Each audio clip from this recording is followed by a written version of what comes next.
A convocatoria deste pleno extraordinario que se desenvolverá vía telemática a finais deste mes de maio urxe para buscar encaixo orzamentario as axudas aos afectados pola pandemia que se pretenden implementar dentro do Plan Reactiva Ribeira.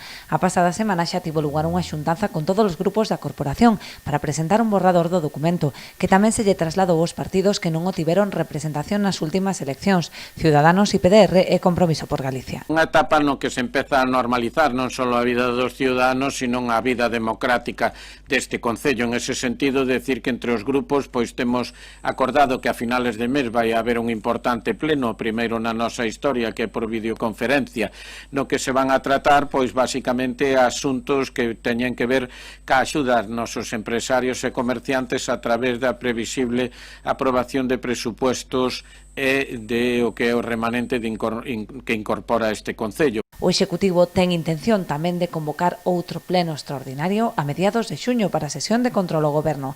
Decidirase se volve a ser telemático ou presencial en función da evolución da pandemia. Para controlar o Goberno temos acordado un pleno extraordinario a mediados do mes que ven, que non sabemos se seguirá sendo por videoconferencia ou ben xa poderá ser presencial co distanciamento exigido.